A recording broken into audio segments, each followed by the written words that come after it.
She warned me the night the first frost crept across our windows, her voice thin, as if carried from somewhere far older than she was. "Don't open the quilt box, Mom," she whispered, not looking at me but at the shadows on the floor. I should have listened, but the winter letter inside had already chosen who would read it before everything changed. It was just the two of us in the old house near the edge of the orchard, where winters came early and stayed too long. My daughter, May, had always been a quiet child, drawn to stillness and old things, especially the quilts her grandmother had left behind. Life was simple, held together by routines, warm tea, and the soft hum of the heater fighting the cold. I thought we understood each other, mother and daughter, bound by shared loss and the fragile peace we built after it. But the first snowfall brought with it a silence that felt like it belonged to someone else. The first time I noticed it, the house was so quiet I could hear the heater struggling in the walls.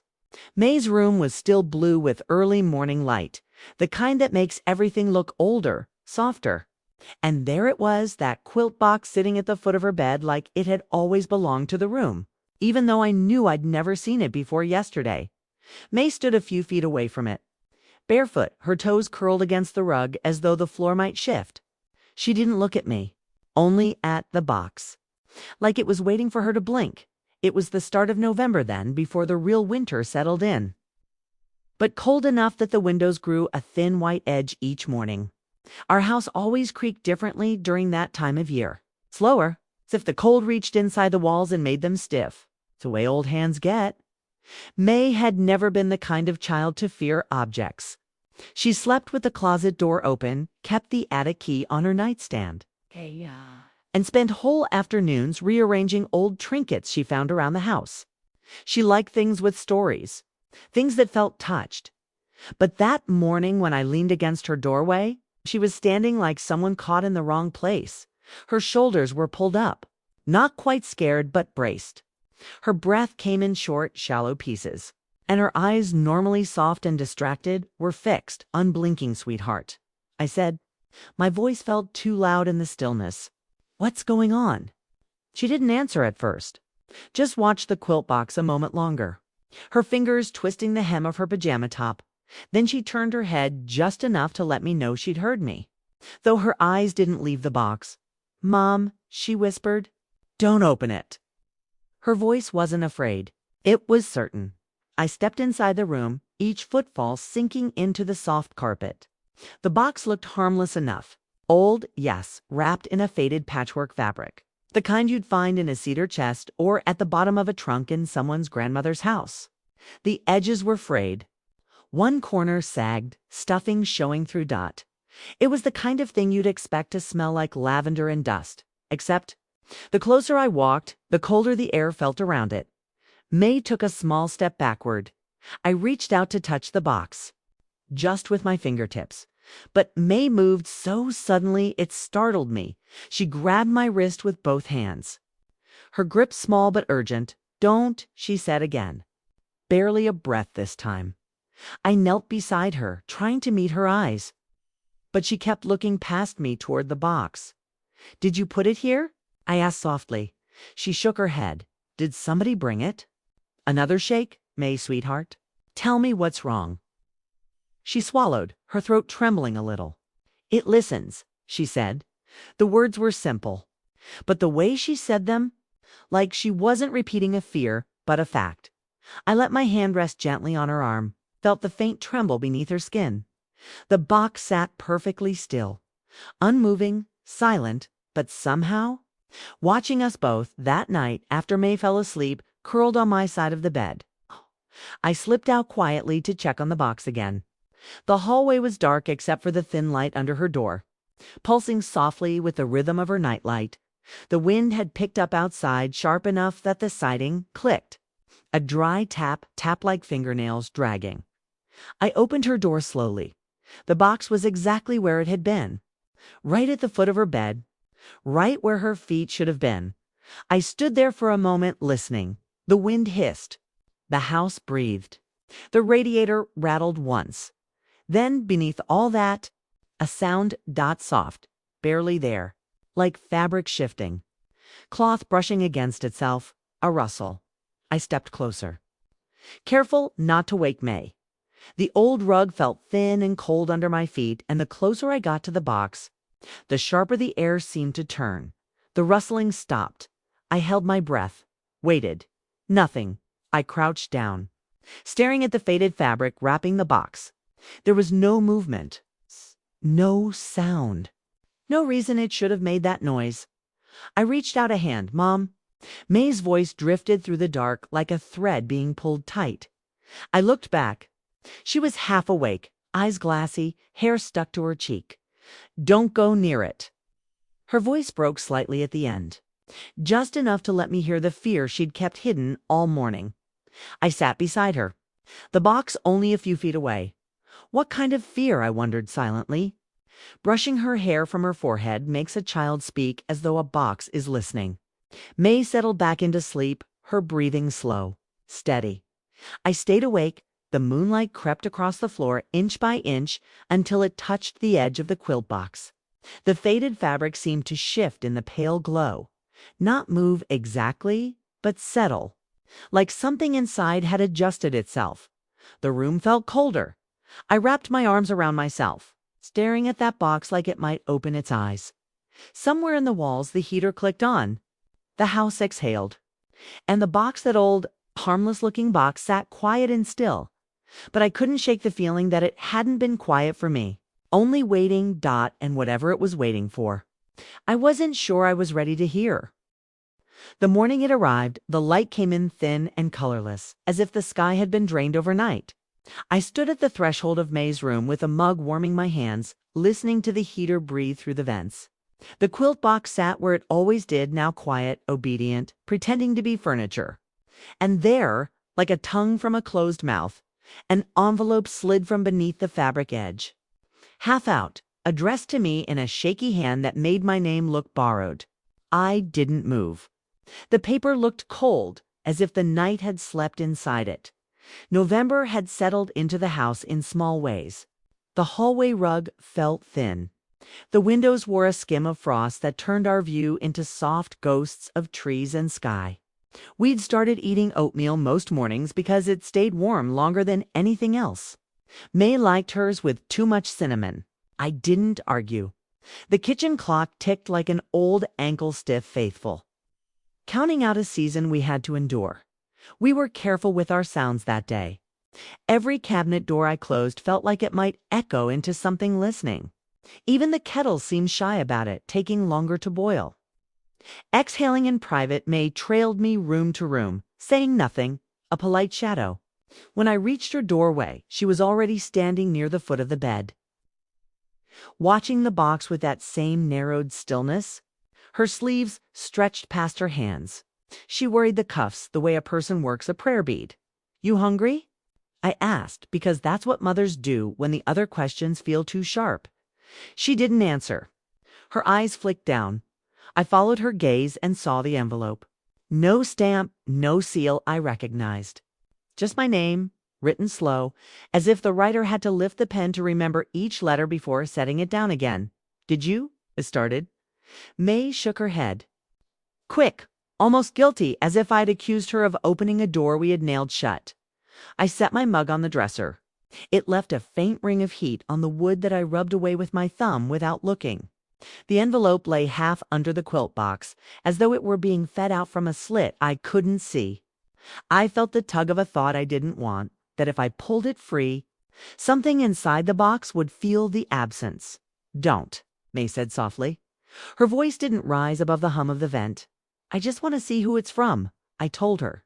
But it sounded like I was persuading myself. I crouched, the carpet pressing a faint grid into my knees. The envelope was stiff, the paper trodden by cold. When I pinched the edge, it was colder still, as if it had been resting on ice, not floorboards. "Mom." She was close enough now that I could feel her breath on my shoulder. "Cinnamon and sleep. I'll be careful." I eased the envelope free, resisting the impulse to glance at the quilt box, as if it might be watching me with some seam I'd missed. The flap wasn't glued. It had been tucked in on itself, like a modest mouth. I slid my finger under and opened it. The friction made a sound like a match that won't catch. Inside a single strip of paper. Not cut straight. Torn with care. The winter remembers what you tried to forget. The words lay on my palm like something found at the bottom of a well, wet, without water, heavy, without weight. Who put this here? I asked, though I already knew May would say what she always said. She took a step back. It wasn't me. Her eyes flicked to the box once, like a knee jerk. I had never seen my own daughter be careful with where she aimed her sight. Careful, like that meant she was afraid of waking something. I folded the strip in two, then in four, thinking it would lessen its meaning. It didn't. Paper folds don't soften a sentence any more than snow softens the truth under it. I looked at the handwriting, again the same uncertain curve on each letter. The way the T's listed slightly right, as if they leaned into wind. It didn't feel old. It felt recent. A hand unused to writing my name, but wanting to. I tried humor, the gentle kind. Maybe one of your friends has a flair for drama. May didn't smile. Her mouth moved like she'd chewed a word and couldn't swallow it. It's not a friend. Then who? She raised her shoulders. Not a shrug. A brace. The heater clicked off. The room settled into the quiet that follows a confession. Come on, I said to the air more than to her, as if I could talk the house into reason.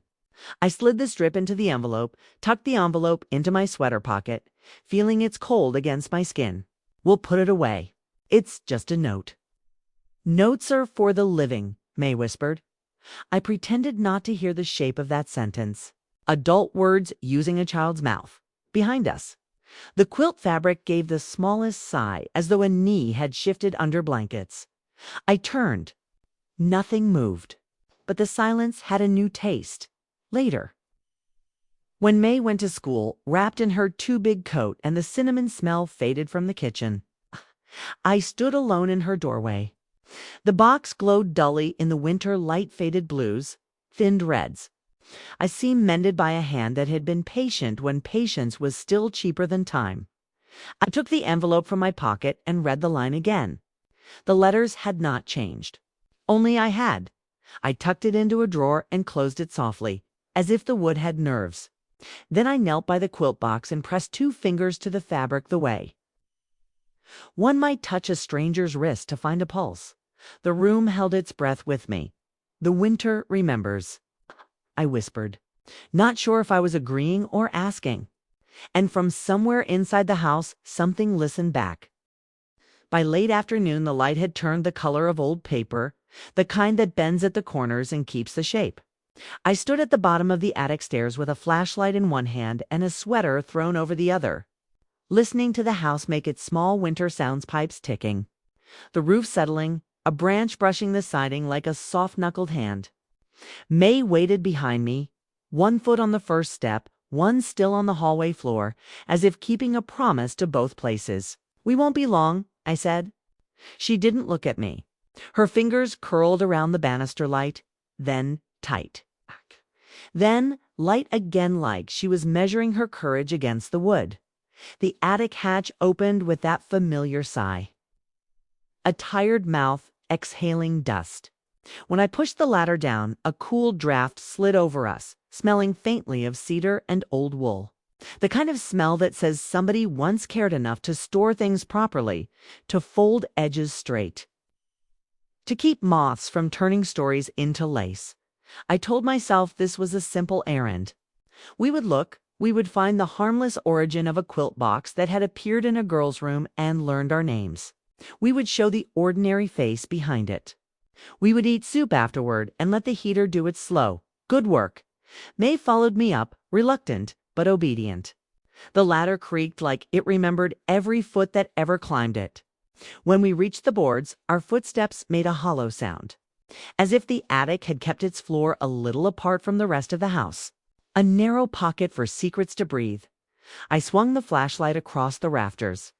Dust moved in the beam-like snowfall that had changed its mind. Boxes, trunks, the long slumped silhouettes of forgotten furniture. A field of old decisions. May stayed near the hatch, her shoulders skimming the beam as if to keep the way back open. It's colder up here, she said, though her breath didn't plume the way it did outdoors. It was a different kind of cold, the stored kind quiet. Patient. Just a minute, I told her, my voice a hush I didn't intend. We're only looking. The quilts lived at the far end, under the low eaves, where you had to bend to keep from scraping your head. We kept them in cedar chests my grandmother had favored long low. Tight-lidded things with brass hinges that worked without complaint. I traced a finger over the nearest lid. The oil in my skin made a clean line through the powder of years. I opened the first chest. The hinges gave a soft, throat-clearing sound. Inside, folds upon folds of fabric color dimmed by time, patterns still stubborn in their geometry. Stars and nine patches. Log cabins. A few whose names I never learned but had slept under all the same dot. May edged closer. "Do you hear that?" she asked. "Hear what?" She tilted her head. I listened to. The house hummed a little the way big, quiet things do. But beneath it, just beneath, like a note you feel more than hear something else. A low thread of sound, not electrical, not wind. The closest word was humming, but it wasn't that. It was what a song remembers after the words have left it. I folded back a quilt, then another. At the very bottom lay a pattern I hadn't seen since I was a girl, interlocking branches stitched in narrow. Careful arcs, the fabric mostly whites and pale grays, a few deep greens gone almost black with age. Winter branches, the same pattern that sometimes visited my dreams when the power went out. "Here," I said. "This one." May didn't touch it. She looked half a beat too long and lost some color in her face. "I don't like that one," she whispered. "Why?" She shook her head. Her hand pulled away from the chest as if the air had teeth. I lifted the quilt free. It was heavier than it looked, the way old fabric gets when it has learned enough winters. As I unfolded it across the attic floor, the flashlight skimmed over the stitching, each line a path taken with a patient needle. The pattern didn't shout, it gathered. It made a quiet net of itself. There are designs that invite you to lie down and rest. This wasn't that. This was the kind that asked you to stand still and remember where you were when the sky turned that particular color and the ground refused to give heat back. I knelt, pressing my palm to one of the darker patches. The cloth held a cool that the attic's air couldn't explain. In the corner block, stitched in thread, just a shade off-white initials. Not mine. Not my mother's. The curve of the letters felt familiar in a way that made my throat tighten. "Whose is it?" May asked. "I don't know," I said, knowing part of me did. She had moved away again, back to the hatch, her fingers white on the banister grip. Her eyes didn't leave the pattern. "It looks like the orchard in winter," she said. "It does." She swallowed. "I had a dream about that." Not a dream exactly. I was awake but not. And the branches were like that, only they were closer. The low, not quite hum pressed a little harder around us, like a house concentrating. For an instant I thought I felt the faintest tremor under the boards, as if a hidden beam had adjusted its shoulder. "Let's fold it back," I said. "It's just a quilt." May's breath stuttered a soft hitch. "It isn't," she said. "Don't you feel it?" I did. But I lied to both of us with a quiet, practiced mother sound. "It's old, that's all. We put the quilts away in their neat stacks. The winter branches last." The lid lowered, like closing a careful book. The not quite hump thinned, or maybe it only moved to a place where I couldn't hear it. I brushed my hands on my jeans and tasted cedar at the back of my throat. On the ladder, going down, May held the side rails like a child a third her age. Each step deliberate, eyes on the rung below, as if the space between steps might widen when she wasn't looking. At the bottom, she didn't let go of the banister right away. The warmth of the hallway reached for us, and we stood in it a moment like travelers letting the road release their legs. "Mom," she said finally, voice small but steady, "if you fold a thing, does it forget you were looking?" "I don't think so," I said, which was the gentlest way to tell her the truth. Behind us, the attic hatch clicked shut. The sound went straight into my chest. That night, when the wind came back to scratch the siding, I saw the winter branch pattern whenever I closed my eyes, and I kept them open too long.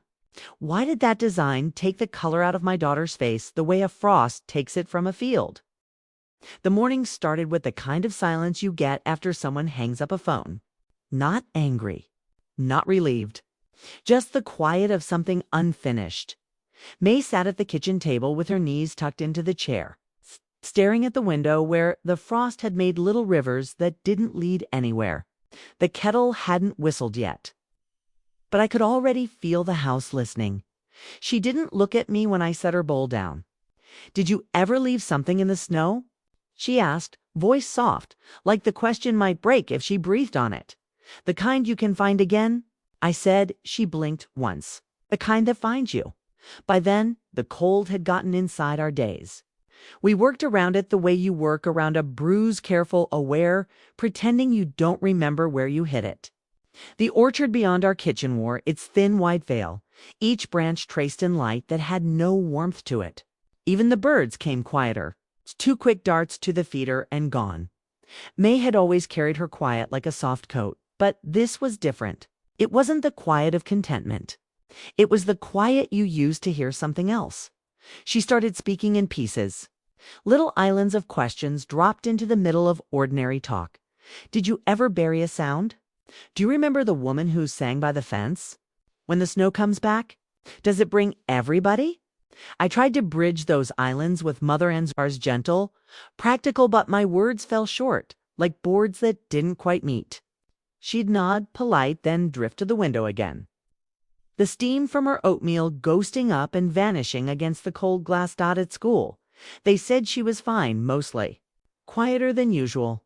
Startling at noises she used to ignore. The teacher lowered her voice on the phone when she said startling, like the word itself might jerk. "She's a thoughtful child," I told them. Which is true. But it wasn't the thought I feared. It was the listener behind it. The questions kept their own schedule. In the car where the heater wheezed and the seat belts clicked cold against our coats. She'd glance at the side mirror and ask, "If you leave, who stays?" At the grocery store, standing between the milk and the eggs, she whispered, "Where do footprints go when nobody follows them?" And at night, even with her door open and the hall light making a thin gold ladder across her floor, I could hear her voice, sometimes barely there. Half breath, like she was answering someone patient. I'd stand in the doorway, watching the rise of her blankets, the small tilt of her head toward the darker corner where the dresser met the wall. She didn't see me. Or if she did, she didn't choose me. "Who are you talking to?" I asked once, keeping my tone as light as dust. She turned her face toward the corner and then toward me, as if she had to check which direction belonged to which voice. "No one," she said. The 2 syllables landed wrong. Too careful. I changed her sheets that afternoon, lifting the quilt as if it might complain. The fabric felt colder on the underside, like a breath that had never warmed. I smoothed it with the flat of my hand. My palm tingled as though I'd set it near ice. When I told myself it was imagination, I used a louder voice than necessary. The house answered by settling. The floor said nothing at all the night it happened. The wind came hard off the orchard, a steady scrape against the siding like someone rehearsing a knock and never finishing it. The power dipped once steadied. I lay awake listening to the thin hum of steadiness and the spaces where it faltered. Sometime after midnight, sound cracked the quiet. Not a cry, not a word. A sound pulled up from below speech. I was in her doorway before I knew I'd moved. May sat upright in bed, eyes wide but not seeing me. Both hands pressed flat over her chest, fingers spread like she was stopping something from falling through. "May." I kept my voice small, the kind you use for skittish animals and bad news. "Honey," she drew a breath that didn't catch until the end. "It touched me," she said, and the way she said it made the room cooler. "What touched you?" She didn't answer, only lifted one hand and placed it back down on the quilt, right above where her heart must have been. "Cold," she whispered. "A hand." I crossed the room and sat beside her, my weight making the mattress sigh. The old springs confessing under me. I slid my hand under the quilt and found her shoulder hot with fear. I pulled her in, her cheek against my collarbone, her hair damp at the roots. "It's okay," I said, "because that is what you say even when you are making a promise you can't keep." I kept saying it until the words lost their edges and turned into breath. Behind us. The corner of the room held still the way a person holds still when they don't want to be seen. She slept at last. Sleep the color of exhaustion, not peace. I stayed upright against the headboard, my hand on the quilt where hers had been, feeling the leftover shape of her fear-like heat pressed into fabric. The window bled a slow gray into the room. The frost outside was thicker than morning should allow. The orchard a thicket of white lines, no bird, no stir. I watched the dresser corner where her gaze had gone. It did not move. The shadows did the regular work of shadows lengthen, narrow, lean. Still, it held a weight that didn't belong to light. Who are you talking to? I asked the quiet too softly for anyone to admit they heard. The house breathed. Something kept the answer. And the quilt, warm under my palm, felt like a door I wasn't ready to open. The refrigerator light was the only bright thing in the house that morning. It spilled across the kitchen tiles in a cold square, catching the frost still clinging to the edges of the window. I'd opened the door for milk. What I found instead was an envelope white stiff, its corners kissed with ices if someone had tucked it inside the cold deliberately. So the chill would cling to the message. My name was written on it again. Same trembling hand. Same quiet intention. I stood there, the breath from the refrigerator curling around my wrists, wondering how a letter could look like it was waiting for me to remember something. I'd tried very hard to forget. May was at the table, hunched over her cereal, but not really eating it. She moved the spoon in small circles, slow enough to be thinking, fast enough to pretend she wasn't. Her shoulders looked smaller in the morning. Light like winter had whittled her down a little overnight.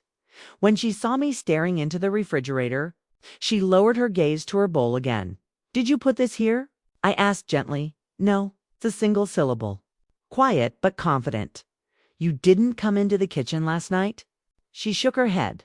I didn't move. "You were holding me." She was right. She had slept against me like a child half her age, her fingers curled into my shirt, making that soft sound when she finally fell asleep somewhere between relief and surrender. I stepped back from the refrigerator, the envelope in my hand. It was cold. Not refrigerator cold, deeper, like something dug up from frozen earth. When I slid it open at the counter, the paper inside made a tiny crackle like breaking thin ice over a puddle. May didn't look up, but I felt her listening. There on the strip of paper inside was a single name, and my stomach tightened. The way it does when you hear a melody you haven't heard in years, but somehow still know the next note of. A name I had not spoken aloud since the winter I lost a friend. The name sat on the paper like a fresh wound on old skin.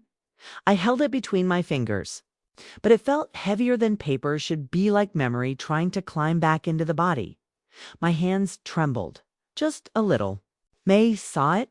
"Who is she?" May asked. Her voice was quiet but sharpened by something new. Not curiosity, recognition, as if she'd heard the name before. Somewhere I had not taken her. She was someone I knew. Once I said, "What kind of someone?" Her spoons stopped moving. I didn't answer right away. The house was too still. The air too thin. "She was a friend," I said finally. "A long time ago." May's eyes drifted toward the hallway, the direction of her room. "She's the one who's coming." A chill went through me. "May, what do you mean?" She swallowed hard. That's the voice. I felt the floor shift under me now, literally, but the same way it does when you realize the thing you've been trying to explain away has already found its shape. "May," I whispered. "What voice?" She tightened her hands in her sleeves. "The one that says your name at night." She looked at the envelope. "And sometimes mine." I had told myself the rustling in the quilt box was fabric, that the cold in May's room was winter drafts, that the letters were a prank or a mistake, or something with an explanation. But hearing my daughter say it, everything inside me tilted. I sat down across from her, the envelope between us like a boundary I couldn't cross. The name stared up at me, quiet, patient. It had waited years for me to acknowledge it, I hadn't heard it spoken since the night of the blizzard when the sky went white, and the orchard vanished into one unbroken sheet of winter. When I had run for help and left her behind. When the storm swallowed the path, and her, I hadn't forgiven myself. But I had buried it deep, deeper than snow, deeper than memory, yet here it was, rising. May. My voice broke before the sentence did. How long have you heard it? She lifted her eyes. They were wide, but not afraid. Not anymore. Something steadier lived there now, like she had accepted something I hadn't. Since the box came, she said. She whispers it, like she's trying to remind you. My throat tightened. Remind me of what? May's gaze flicked toward the hallway again, as if something waited just beyond sight. That she didn't leave you? You left her. The air went thin, almost sharp. I was a child, I whispered. I tried to get help. May didn't argue. That made it worse. She only said, softly, she said, winter remembers. The same line from the first letter. The refrigerator hummed behind me, a low, steady sound. It grounded nothing. If anything, it made the silence between us heavier. Like the house and something in it was waiting for me to speak the truth I'd never spoken aloud. May finally rose from the table and walked down the hall in her quiet, padded steps, the ones she used when she didn't want to disturb the corners of the house. I held a slip of paper. The name stared back up at me like a reflection through fog dot outside. The orchard branches glimmered with frost, bending in a wind I couldn't hear from inside. The world looked, paused, breath held. I folded the note once, twice, then again small enough that it disappeared inside my fist. But the memory it stirred didn't fold with it. I closed my eyes, and the second I did, I could almost hear her voice again. A whisper pressed against the cold, "You left me." I opened my eyes before the next word could find me. It was the kind of night that makes glass feel heavier. The clock on the stove blinked through the dark 12:17. It's 12:18 numbers, like small, patient breaths. The wind had settled, but the cold hadn't. It pressed against the windows like a forehead against a door. I stood at the sink with my hands around a dry mug, listening to the house learn a new silence. The heater paused. The pipes hushed. In the pause between those two, another sound slid in thin, almost polite. I looked toward the back door. The orchard beyond the glass held itself very still. Every branch penciled in frost. Every row a corridor. I set the mug down. Something out there was waiting for me to notice it. I have always trusted the orchard at night. Even in winter, it was honest. Branches talked, snow creaked, foxes stitched the field in small, purposeful lines. But that week, the night had started to move differently. Sound came late. Light felt uncertain. My own breath fogged the glass in a way that made the spaces look deeper. May slept down the hall, or she pretended to. Her door was open the width of my palm. We'd made a habit of that: open doors, warm lamps, voices carried just enough. But as the days leaned further into November, the warmth never reached the corners. The corners kept their own weather. I shrugged into my coat. Not because I had decided to go outside, but because my body had. The coat still smelled like last winter's wood smoke. I didn't bother with a hat. The cold would find my skin either way. At the back door, I paused. The glass held a faint double of me's smudged face, tired mouth over the orchard's fine white geometry. The yard light hummed. Snow shone without sparkle, just a flat, true light that told you everything and promised nothing. I turned the deadbolt. The bolt sounded louder than it was. The door sighed open. Cold stepped in first. The porch boards were brittle under my feet, each plank giving a small complaint. The cold climbed my legs like careful hands. I stood at the edge of the steps and let my eyes learn the dark. Out there, the rows began, straight, measured, old. The trees held their branches like ribs. A hard crust had formed over the last snow. It reflected the yard light as if the ground were a sheet of dull metal. No wind, no animal trace. That's when I saw her. Not a face at first. Not even a figure. A shape the color of winter-stitched blues, grays. A thread of washed-out green moving where the third row intersected the old fence line. It wasn't walking so much as composing itself with each inch. A quilt in motion. A person arranged inside it. I didn't move. My body understood something before my mind did. Movement would make a sound. And sound would make the moment choose. She stopped between two trees. Tilted her head, not toward me, but toward the house. As if listening for a conversation she was late to. The snow under her remained clean. I took one step down. Then another, the air tightening around my ribs the way a belt does when you try to breathe through it. The yard light hummed. Somewhere inside the house the refrigerator clicked on and then off again. "Hello," I said, quiet enough that the word almost belonged to the cold. The shape didn't turn. But something in the orchard seemed to lean closer. I stepped off the last stair and onto the crusted snow. It held my weight with a dry, delicate crack. The sound carried farther than I wanted it to. The rows repeated it back to me, smaller each time. From behind me, the soft scuff of a sock on wood. "Mom," May's voice. The smallness of it reached farther than a shout would have. I looked back. She stood on the porch in her nightgown and my old cardigan sleeves swallowing her hands. Her hair was flat on one side, a sleep line pressed into her cheek. The porch light turned her eyes into dark, precise circles. "She's getting closer." She said, "Go inside," I told her, but I didn't turn my feet. "May, she's not coming for me, May," whispered. "She's coming to hear you." The figure inside the patchwork lifted her head a degree, the way animals do when a far sound finds them. I realized I had been holding the envelope, the second letters twin-folded small in my coat pocket. As if paper could answer paper. My fingers found it without looking. I tried a different word. "Please." I wasn't sure who I was talking to. The shape shifted. Not forward, not away. As if the snow itself had adjusted around her. The yard light dimmed and brightened again, a tired blink. The orchard cedar sounded like fabric settling across a bed. "Do you see her face?" May asked. I didn't. The patchwork swallowed it. But I felt the weight of it.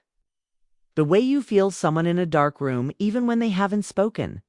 The ground under me gave the smallest shiver. Or I did. The cold had a smell now. Iron, cedar, something like wet stone. Then, with the same certainty as frost taking a window's edge, the figure loosened. The patchwork blurred. The edges lost their seams. She didn't step. She didn't turn. She diffused like breath on glass, deciding to be air again. Snowflakes that hadn't been falling began to exist, drifting in a way that didn't match the sky. The space where she had been kept its shape for a heartbeat longer, then forgot. I stood there, my boots creaking the crust. May's hand found the back of my coat, two small grips through wool. "She hears you now," May said, almost kindly dot from the porch to the rows. The night held one note thin, sustained. Waiting for a voice to meet it, I looked down at the unmarked snow where a path should have been. Who walks in winter without touching the ground? The afternoon light was thin enough to see dust learning how to fall. May sat on the edge of her bed with her knees together and her hands inside her sleeves. Watching me the way you watch someone carry a glass too full? The quilt box waited at our feet, the faded fabric dulled to ash blue in the winter glow. "I won't touch it," I said. But the words left a trail behind them. I know I stepped over that trail like it wasn't mine. Outside, the wind ran a fingertip along the siding. Inside, the house held its breath when I knelt. The cold rising off the box felt like the air over a lake in March hard, withheld. Not ready to break, there are promises that live neat in your mouth until your hands find the object they were made for. I had said I won't, and still my fingers were already looking for the seam. May's eyes followed the movement as if the room were tilting toward a spill. "Please," she whispered. Not loud, not bargaining. Just a small word handed to me the way children hand you stones, like the shape matters. "I have to know," I told her. Softer than the truth deserved. Closer, the fabric wrap showed me its years. A patch of calico gone pale at the corner. A mend done with thread too bright for the original cloth. The careful, old-fashioned whip stitch of someone who had time to be patient. The cold coming off it pooled on my hands until the bones ached. What if it's just blankets? I tried. What if we're scaring ourselves with nothing? May shook her head. Her hair tucked itself under her chin like it wanted to shield her throat. It isn't nothing, she said. I slid my fingers under the corner where the fabric sagged. The knot gave, then thought better of it, then gave again. The room leaned in. The vent clicked off. Somewhere far in the house, a pipe settled with a low, tired sound. I lifted the lid. The cold climbed my wrists to the elbow. And I understood there are objects that keep weather inside them. It was a quilt, yes, but not like the ones upstairs that smelled of cedar and patience.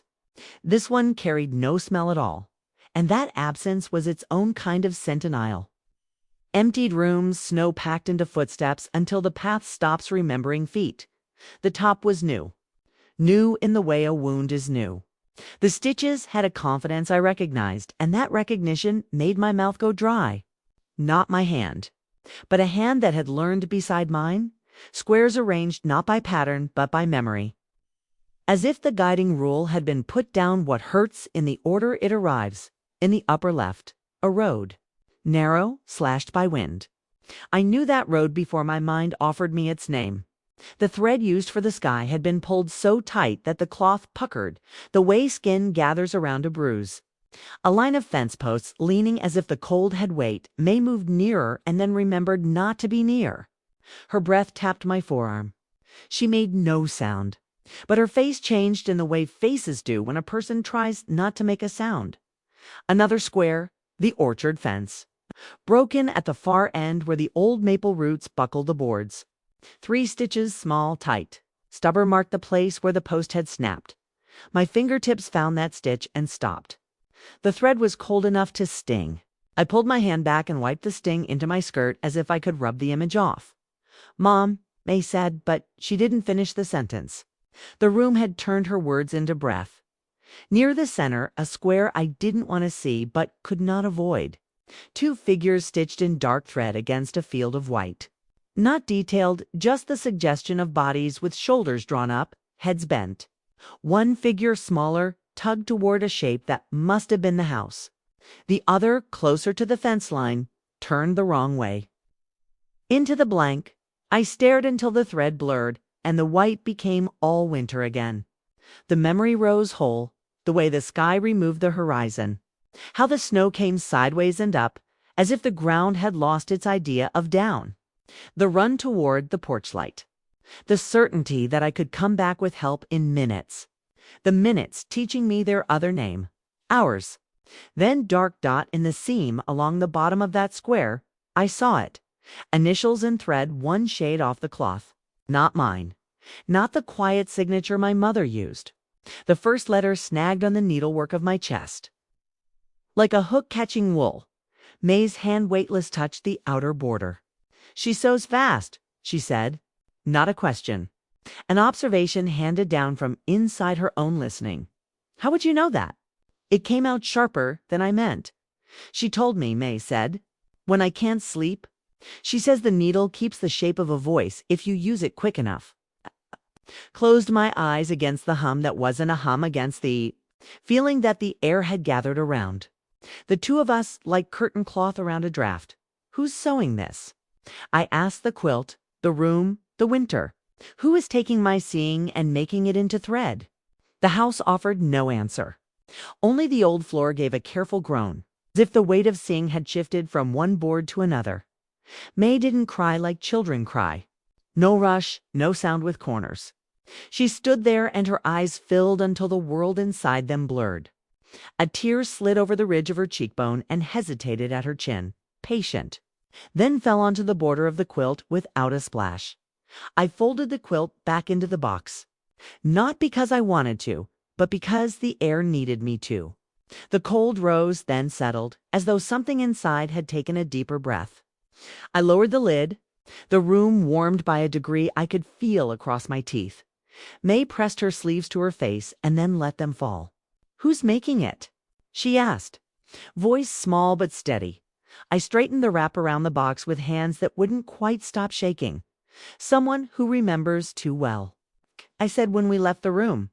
I flicked the light off and on again as if the switch could teach the dark a lesson. The hallway held us like a neutral witness who has been sewing my memories into a quilt hand. What will she stitch next? By evening, the house had thinned to its essentials lamp chair, the soft tick of the wall clock marking what couldn't be returned. May sat cross-legged on the rug, chin tucked in her sweater, watching my hands hover over the quilt box as if I were about to touch a sleeping animal. When I lifted the lid, the air that came out had no smell, just a temperature, the kind that makes breath small. Folded into the top layer, an envelope weighted like a pressed leaf. I slid it free. No stamp, no seal. Just my name in that same weathered hand that learned each letter as it wrote it. Inside, one line. Why did you leave me? I sat on the floor beside the bed because the floor felt less likely to betray me. The lamp threw a low circle of honey onto the boards. Everything outside it turned a patient gray. May's room had grown used to quiet, but this was a new, kind listening quiet. The kind that holds its shape even when you breathe. May didn't ask to see the letter. She just leaned forward enough that her hair slipped from behind her ear and stayed there, a dark line on pale cloth. "Mom," she said, and that one syllable held an old ache. The one children use when they sense the story is going to cost the teller something. I folded the paper back into the envelope, then unfolded it again as if the answer might change if the paper did. My name looked reluctant on that pale field, like it would rather be anywhere else. The question didn't raise its voice. It didn't need to. It laid itself across the room the way winter lays itself over a field flat. Certain, without argument. I had kept this story packed in the kind of silence that turns into furniture. You stop seeing it, but you move around it every day. "Read it to me," May said, not as a dare, but as a door. I read. My voice sounded like someone walking carefully on old stairs. "Why did you leave me?" May's fingers tightened inside her sleeves. She didn't look away. "She wears the quilt," she said. "Who?" I asked, though the word was only habit now. "The woman," May said. "In my dreams. She stands near the fence where the snow is thin. She reaches, but not like she wants to take. More like she wants to finish a sentence." The radiator exhaled and went still. The house stepped back, making room for the pictures her words threw up. "What does her face look like?" I asked. May shook her head. "It doesn't settle. Sometimes I think I know her and then I don't." I set the envelope on the quilt's border, careful as if the paper might bruise the cloth. The top layer held the square I didn't want to see against two figures in dark thread against a white field. One turned toward a porch light. One turned into the storm. "Tell me the dream," I said. "She says your name first," May murmured, eyes unfocused now. The way they get when children watch something you can't. Soft, like she wants to see how your name sits in the air. Then she says, "Mine, just to check if I can hear." She says she's cold, but not in a body way. She says the cold keeps the picture from coming apart. My mouth dried. "Does she ask for anything?" May nodded. Truth. She glanced at the letter. "She asks for that." I pulled the quilt across my knees the way you pull a book you fear and need. The stitches gathered light and gave it back in thin lines. The winter fence block waited for me with the patience of a closed door. I was young, I said, and for a heartbeat that felt like an excuse. The storm came down quick.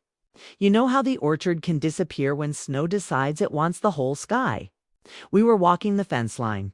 We shouldn't have been out. We told ourselves it would be a short loop. I kept my eyes on the thread, not on my daughter. We lost the path. The wind did that sideways thing. The kind that puts snow where you don't expect snow and erases what your feet just learned. I swallowed. The room had gone quieter than the words I needed.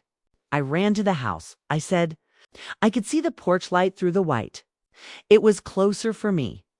I truly thought I could bring help back in minutes. I told her to wait by the fence to sing so I could follow the song if the light went away.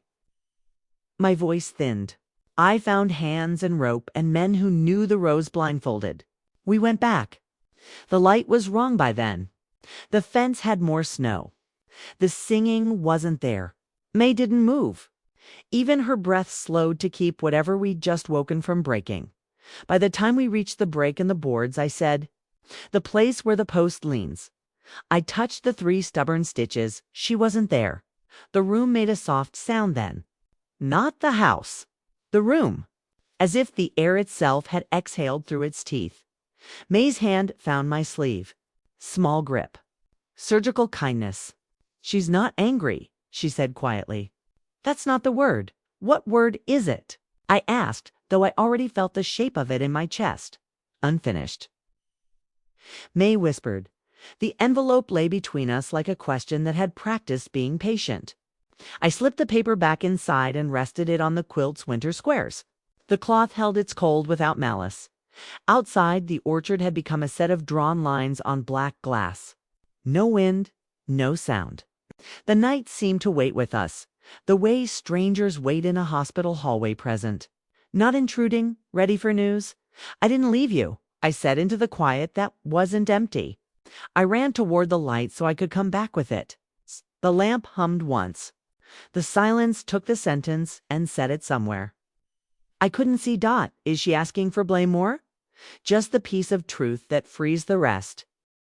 The storm arrived without warning. No polite dusting, no slow announcement. Just a wall of white pressed against the windows. The kind that turns the whole world into a single breath that never releases. The lights flickered once, twice, then steadied in a weak glow like they were bracing themselves. May had fallen asleep early, curled beneath the quilt I'd stitched years before she was born, the safe one, the warm one. I stood in the hallway with the flashlight in my hand, listening to the house test its strength against the wind. Somewhere deep inside that noise, something else moved. Not wind, not the house. A sound like footsteps learning the weight of snow. I felt it before I heard it. The night had chosen us. Storm nights in our old house were usually a kind of comfort. The walls groaned, the heater sang, the orchard rattled its bare branches, sounds you could map with your eyes closed. Everything had a place, even fear. But this storm changed the shape of the dark. The windows were chalked in white. The panes trembled with each gust. Even the heater seemed uncertain, breathing in uneven strokes. I made a slow round of the house, flashlight grazing the corners. Shadows didn't behave. They leaned forward when they should have stayed put. When I checked on May, her bed was still warm on one side. The blankets hollowed. The pillow faintly dented as if she'd lifted her head moments before. "May?" My voice felt swallowed by the room. Her door was open, just a crack. Her slippers were gone. The house held very still. The way a living thing does when it's listening for what comes next. I found the back door unlatched, a thin line of snow erasing its threshold. The wind carried a cold so sharp it felt like a blade across my cheeks. And on the porch steps small prints. Bare prints. My daughter's weight written lightly across a world that wanted to consume footprints as soon as they were made. I stepped into my boots without tying them. My coat half-buttoned. Heart doing a strange, steady beat. The night had her. Or she had gone toward it willingly. The orchard glowed with a strange bluish sheen, as if the snow itself remembered the moon, even though the sky was blind. Every branch bent under its coat of ice. Every row lay straight and narrow, like corridors in a place meant for wandering. I followed May's prints, small, bright dents in the white. The wind didn't touch them. No drift dared, as if something protected their shape. She had walked toward the oldest tree, the one with bark thick as scars and roots that made the fence bow outward. A place of beginning and ending all at once. Halfway down the row, the wind paused, completely. And in that pause I heard her voice. Not May's, a woman's voice. Close enough to taste frost in the words. A low hum, as if she were calling the shape of a song back into her throat. I stepped forward. The orchard leaned in around me, and there she was, standing in front of the old tree, wrapped in the winter-colored quilt, her edges soft as if she were made of light softened by snow. Her head tilted slightly, listening, always listening. Her face not visible, but her presence unmistakable. Like remembering a scent before knowing its name, May stood a few feet away, barefoot, her breath drawing small clouds that died before they rose. She didn't look frightened. She looked spoken to. May. My voice cracked in the cold, thread too thin for the weight I put on it. She turned toward me slowly, as though shifting her gaze required permission. Her eyes were dark, steady, carrying something older than she should have had to hold. She wanted to show me, May said. She said I'd understand. The woman, my friend. My Winter lifted her head toward me. The quilt around her didn't move with the wind. It moved with something else, something rhythmic, like breath gathered from the world beneath the snow. The storm swirled behind her, but she was untouched by it. The ground around her held no footprints, only a dim light, like the snow remembered her shape. Why did you take her out here? I whispered, not accusing, just broken by the thought. May shook her head. I followed her. The woman stepped closer, not using legs, not exactly. More like the distance folded inward. The quilt shimmered. The square with the fence, the snow, the two figures. It pulsed faintly, as if lit from within. And then I saw her face, not fully, not in detail, but enough to know the truth. She wasn't angry. She wasn't vengeful. She was cold with the kind of cold memory makes when it's been buried too long. She raised her hand, pale, trembling slightly, as though holding weight. She touched May's shoulder with fingers that didn't leave marks. Only a hush of frost-air dot. Then she held her other hand out to me, not demanding, not punishing, offering Dot a question I didn't know how to answer. The storm pressed in around us, thickening the air, turning sound into something that had to push to exist. May stepped between us, her small body a bridge I didn't deserve. She's waiting, May said softly. Not for me. The orchard held its breath. The branches stilled. Time felt thin. I took a step forward, boots cracking the frozen crust. Another step. The woman didn't move, but the quilt around her seemed to ease. It's the way shoulders do when someone finally hears the words they needed. Tell me, I whispered, though I didn't know what I was asking for forgiveness for. Or offering it to her face changed just slightly, like a muscle remembering warmth. And then the light inside the quilt flickered. Something was going to break, open or apart. I didn't know. The night was waiting to find out. By the time we made it back inside, the storm had pressed its full weight against the house. Snow slapped the windows like open palms. The wind howled in one long, unbroken breath, as if the night was tired of being silent. May sat wrapped in a blanket on the couch, her feet tucked underneath her, shivering not from cold but from something colder. The living room lamp flickered, catching the edges of her hair like static.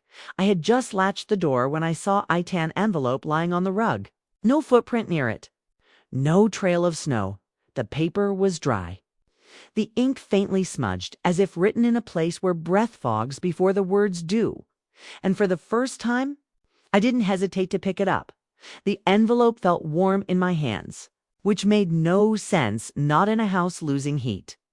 Not after the cold that had followed us back from the orchard. May watched me carefully, her lips pale, her shoulders still holding the shape of the woman's touch.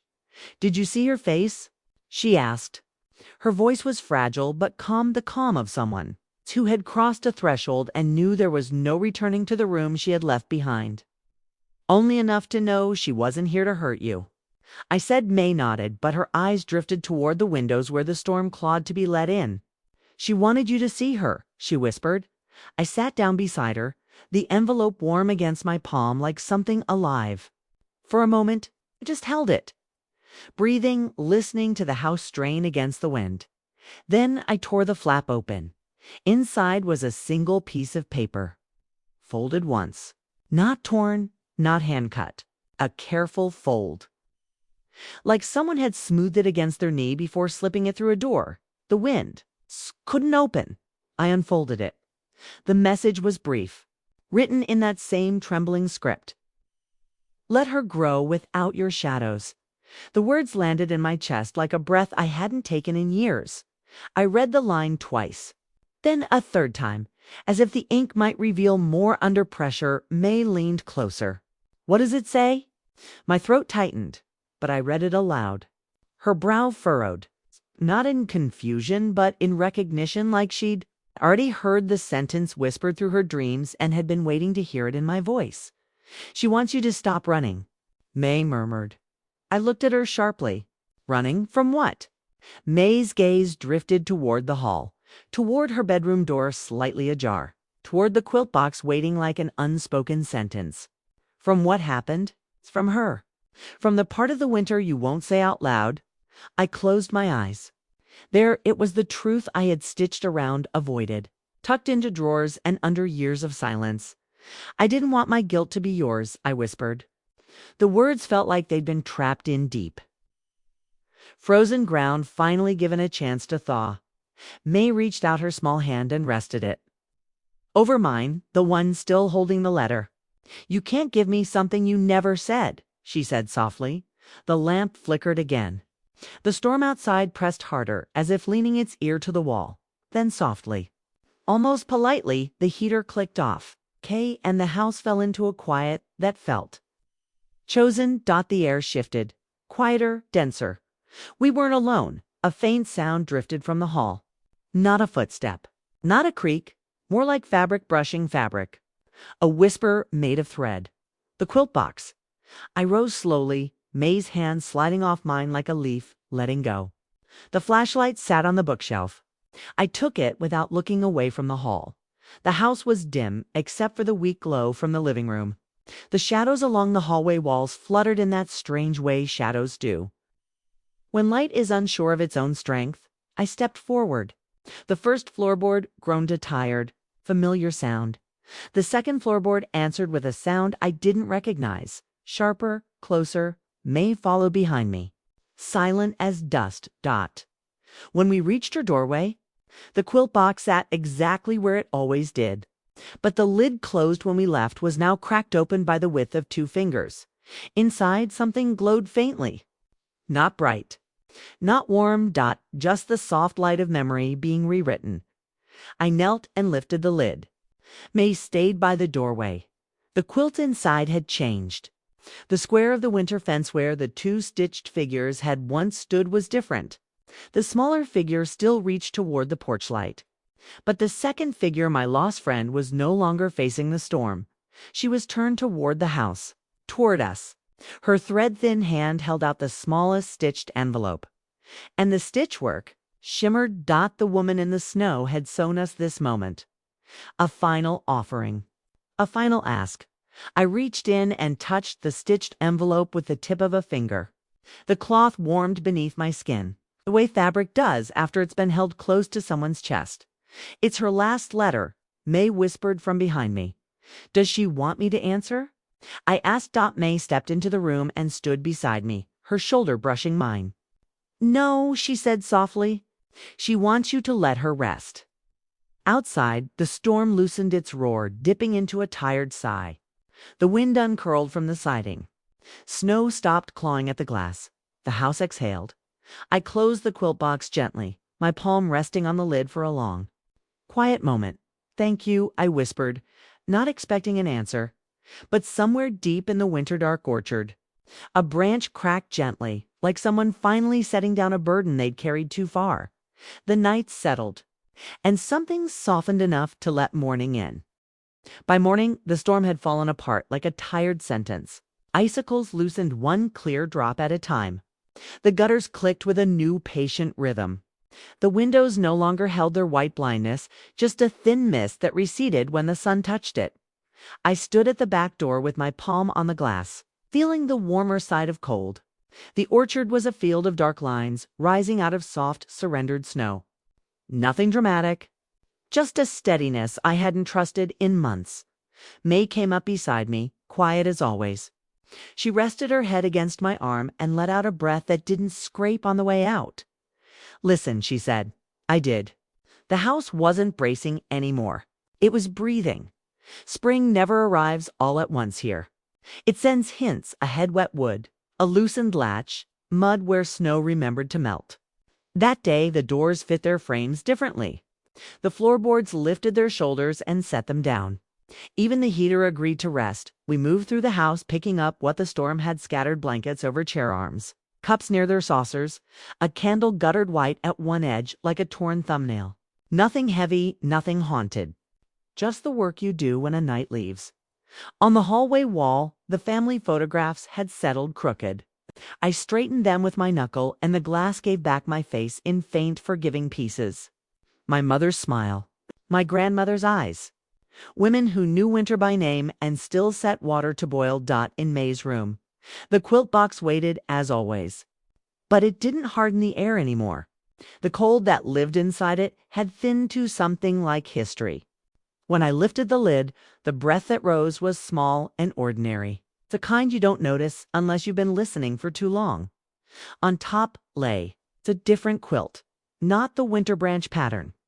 Not the one with the broken fence and two stitched figures.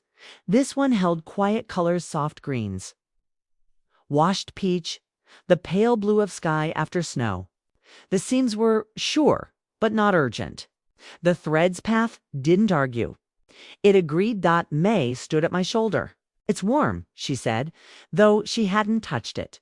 "It is," I answered, and felt something inside me loosen its last knot. We carried the quilt to the living room, letting it spill over our arms like a polite river. Sunlight found it at once, laying itself across the squares and turning the stitches to fine, bright ladders. I spread it over the couch. Each square offered a picture that didn't demand to be solved: a small spray of leaves, a kitchen window with a curtain I recognized from a house we once lived in, a circle of pieced scraps that might have been a button from some dress long cut down. No winter fence. No two figures bracing themselves against a sky that forgot up from down. May sat and ran her fingertip along one seam. "It feels like a song that stops before it hurts your ears," she said. It was such a May way to measure peace that my eyes stung for a moment, and then DIDN single quotes T. We opened the windows a crack. The air came in damp and clean, carrying a smell that had waited under snow for months: thawed leaves, dark earth, the faint metal of old nails warming in wood. From the orchard, a single bird tried a few notes, uncertain, and then, sure. I made tea. The kettle found its voice without drama. 2 cups, a spoon knocking gently against one, like a soft, friendly argument. We didn't talk much. We didn't have to. The room kept its shape without us pushing at it. On the coffee table, the last letter lay where I'd left it. I folded it once more and slid it into the drawer with the spare matches. Not hidden, not displayed, kept in the quiet that followed. I took the winter quilt back to May's room and set it on the bed one last time. The square with the fence had changed, but it was still a winter square. I laid my palm over the stitched place where her hand had once reached. It was neither cold nor warm, only cloth, thread, batting, and tension. "Thank you," I said again. Because gratitude is a slow language and needs repeating. I lifted the quilt, folded it into the box, and felt no tug of weather as it settled. Just the hushed dignity of something finished. I wrapped the faded fabric around the lid and tied the careful knot an older woman taught me years ago. Left over right, a turn, right over left. Knots that remember how to let go. "Do we keep it?" May asked from the doorway. "Yes," I said. "We keep all of it." She nodded, accepting the logic of saved things. Then she pointed to the new quilt in the other room. "That one should be yours a while," she added, so gently it made me smile without showing teeth. "You need to learn its weight." We went outside with a basket of clothespins. The line sagged a little from winter, but it held. I shook out pillowcases and a single sheet for the pleasure of seeing it belly in the mild wind. The new quilt we left inside. The sun was kind, but not yet trustworthy, under the oldest tree. Snow thinned to a ring of dark ground, like a halo in reverse. I stood there longer than I needed to, hands in pockets, feeling the roots' old certainty under the mud. The fence leaned the way it always had. We'd fix it when the boards dried. I looked for her without meaning to. I found only air, which was right. That evening we made soup and ate it with bread. That cracked just enough under the knife to mean something good. The house wore lamplight easily. The photographs looked straight. The floorboards remembered how to be floorboards and not throats. Before bed, I spread the new quilt across May's mattress and smoothed it with the flat of my hand. The fabric warmed immediately. Like skin being recognized, May climbed in and pulled the edge to her chin. "What will you sew next?" she asked, voice already sleep-colored. "Maybe nothing for a while," I said. "Maybe I'll mend." She smiled without opening her eyes. "Mending is sewing too." I sat on the edge of the bed until her breathing found its small, even path. In the hallway, the night waited without leaning.